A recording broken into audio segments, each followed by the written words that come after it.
Hello everyone. Today I'll be presenting a literature survey on the topic fingerprint recognition methods, a topic that lies at the intersection of biometrics, image processing, and machine learning. Fingerprint recognition is one of the most widely used biometric technologies, and over the years, it has evolved significantly. In this presentation, I'll take you through the classical methods, machine learning approaches, and the latest deep learning techniques that have revolutionized these fields. Let's dive in. Fingerprint analysis is a cornerstone of biometric authentication and forensic investigations. While the traditional methods focus on minutiae points such as ridge endings and bifurcations, the modern approaches have shifted towards texture based patterns, which examines the ridge patterns, orientations, and spatial features. This shift has led to significant improvements in accuracy and robustness, especially in challenging scenarios like noisy or partial fingerprints. The major tasks involved in the fingerprint texture analysis are: first, we have pre processing, where we enhance the quality of fingerprint images to improve the feature extraction. Next, we extract the texture features such as ridge orientations and local patterns, which are used for classification and matching.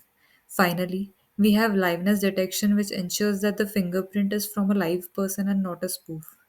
Each of these tasks relies on a specific technique, which I'll discuss in detail. Enhancement.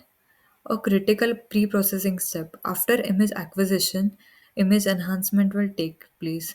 Sometimes, image may be corrupted by various kinds of noise, such as creases, smudges, and holes, which is impossible to recover the true ridge or valley structures in the regions. Any effort to improve the quality of the fingerprint in these regions is pointless. Therefore, the reasonable enhancement algorithm is used to improve the clarity of the ridge or valley structures of the fingerprint images in the recoverable regions and to mask out the unrecoverable regions like noise and missing minutiae, etc. During the process, noise can be removed with the help of filters utilized in processing or enhancement. The aim of this image enhancement is to provide the image of high quality. A high quality fingerprint image has the high contrast between ridges and valleys. A poor quality image is low in contrast, noisy, broken, blur, and missing minutiae. Techniques such as gray level smoothing, contrast stretching, histogram equalization, and Wiener filtering can be used as pre processing steps before a sophisticated enhancement algorithm is applied. Now let's look at the Gabor function. It is a mathematical tool used for texture analysis. The Gabor filter is defined by this equation over here. Here the phi represents the phase offset, and by varying all these parameters, we can create a bank of Gabor filters that capture texture features at different orientations and scales. The filtered response is then used to extract rich patterns which are crucial for fingerprint recognition. Let's compare the three main enhancement techniques: Gabor filter, Fourier transforms, and wavelet transforms. Gabor filters are excellent for extracting rich structures but are computationally expensive. Fourier transforms are useful for global frequency analysis but lack spatial precision. Wavelet transforms, on the other hand, provide multi-scale analysis, making them ideal for both global and local texture features. However, they are more computationally intensive than Fourier transforms. Each method has its strengths and limitations, and the choice depends upon the specific application. Once the image is enhanced, we move to feature extraction. At the global level, we analyze ridge orientations and frequencies. At the local level, we focus on minutiae points like ridge endings and bifurcations. Techniques like local binary patterns and gray level co-occurrence matrix are used to capture micro texture patterns. For example, the LBP encodes local textures into binary codes, while the GLCM computes the spatial relationships between pixel intensities. These features are then used for classifications and matching. So, at the level 1 global level, when the ridges are parallel, they are classified as delta, loop, and whirl. At level 2, this is based on the minutiae in which the ridges are not in the order. They are classified as ridge ending, ridge bifurcation, lake, independent ridge, point or island, spur, crossover are shown over here.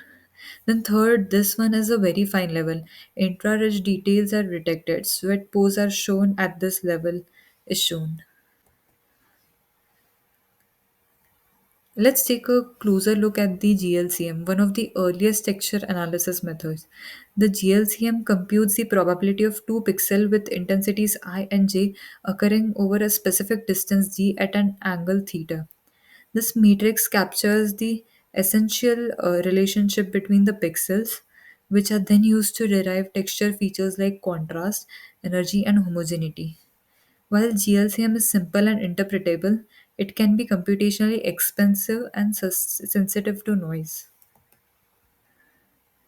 Local binary pattern works by comparing the intensity of a central pixel in a small neighborhood with the intensity of its surrounding pixels. Each pixel in neighborhood is assigned a binary value based on whether its intensity is greater or less than the intensity of the central pixel, which is the threshold. These binary values are then concatenated into a binary number, which represents the texture of the neighborhood. These binary values can be then used to construct a histogram of the texture distribution within an image. This figure illustrates the example of an LBP algorithm. Let's look into this example to understand the algorithm in detail. Choose a pixel in the image and select its neighboring pixels in a circular or rectangular region around it. Take the threshold. Go through every neighboring pixel and check whether its intensity is greater or less than the threshold. Then assign 1 to the neighboring pixel if the intensity of the neighboring pixel is greater than the threshold.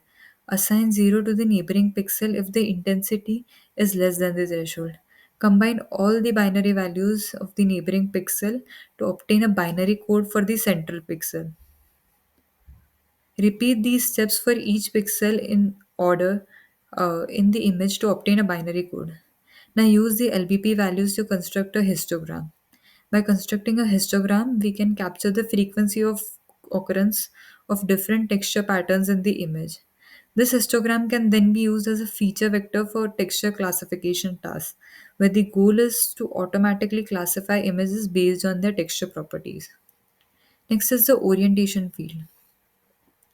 It represents the direction of ridges or lines in a fingerprint at various locations. It's a map that shows dominant direction of the ridges at each point within an image. Why is that important? A fingerprint enhancement. Accurate estimation of the orientation field is a key step in the enhancement. Then, orientation fields can help in detecting and segmenting latent fingerprints. Algorithms use the orientation field to align and match the fingerprints, improving the accuracy of the fingerprint recognition system. Several methods are used to estimate the orientation field, including gradient based methods, power spectral density, and differential values of grayscale intensity.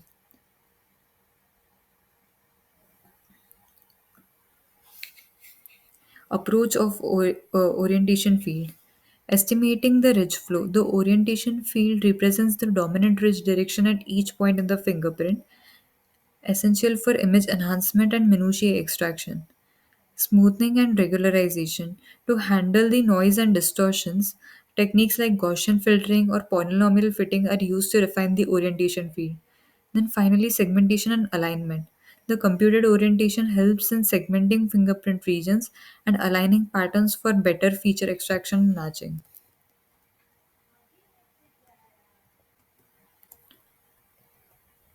There are some deep learning methods like convolutional neural networks and a histogram layer, which is like added after the convolutional neural networks for feature extraction.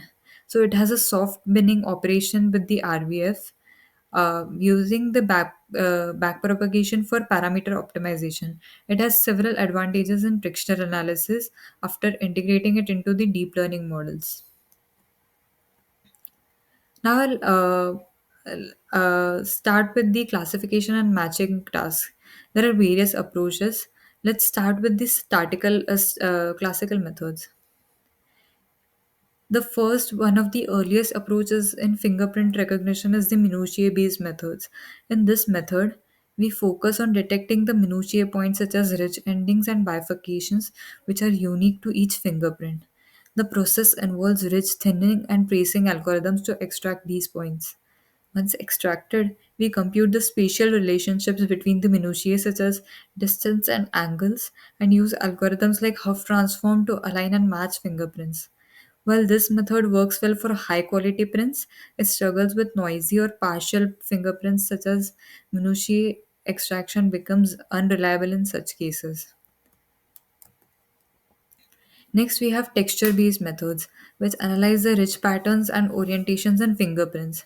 A key technique here is the use of Gabor filters, which enhance the rich structures and extract orientation and frequency features. These filters are applied in multiple orientations and scales to capture the texture of the fingerprint. Another popular method is LBP, which encodes the local texture patterns into binary code. While these methods are effective for texture segmentation and enhancement, they require careful tuning of parameters and may not generalize well to new datasets. Next is machine learning based methods. One of the most popular approaches is the use of support vector machines. Support vector machines are trained to classify and match fingerprints based on the handcrafted features such as minutiae points and texture descriptors like Gabor filter responses. The key idea is to find an optimal hyperplane that separates the matching and non matching fingerprint pairs with the maximum margin. For nonlinear data, SVMs use kernel functions such as the radial basis function to map features into a higher dimensional space. While SVMs are effective for small datasets, they require manual feature engineering and can be computationally expensive for larger datasets. Next, we have convolutional neural networks. Now, let's talk about the deep learning networks. CNNs automatically learn discriminative features from raw fingerprint images, eliminating the need for manual feature engineering.